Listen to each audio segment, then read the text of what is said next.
You know, I didn't make his fishing buddies list, but funnily enough, I did make his please donate money list. Despite me screaming, "Ah!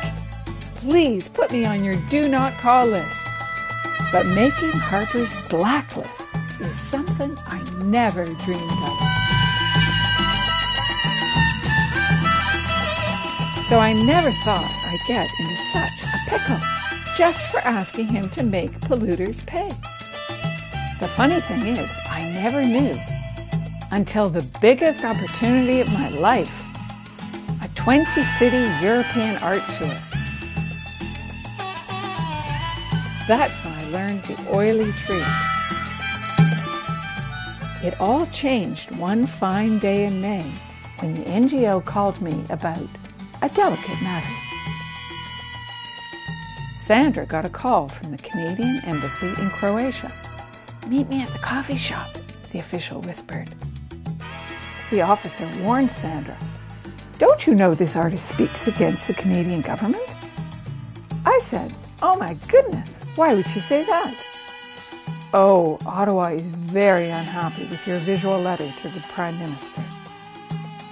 Word is that when a top official in Ottawa heard, he said, "Who's the idiot who approved of an art show by that woman, Frankie James?"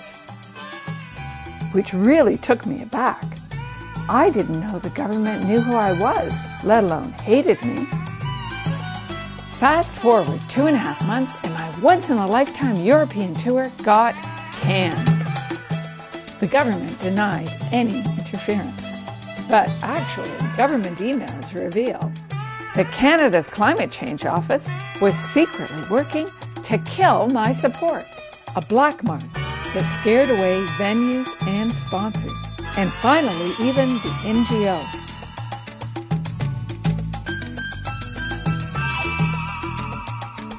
"This can't be right," I said, feeling a little like Alice in Wonderland.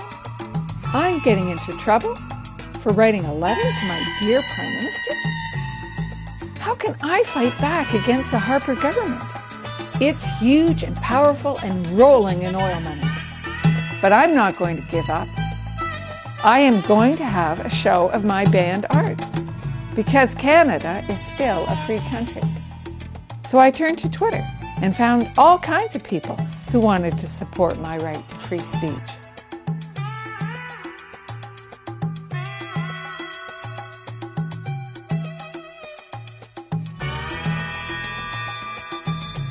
And then a friend on Twitter introduced me to the perfect guy, Colin at Loud Sauce. And he said, "Hey, wouldn't it be funny to put your art in Ottawa, like right where the Prime Minister can see it? We can even crowdfund it at Loud Sauce." So we teamed up to send my art to Ottawa on billboards with a message for our dear Prime Minister.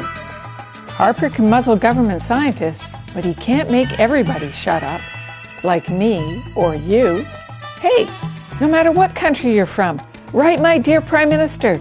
Tell him why going green is the only sane thing for Canada.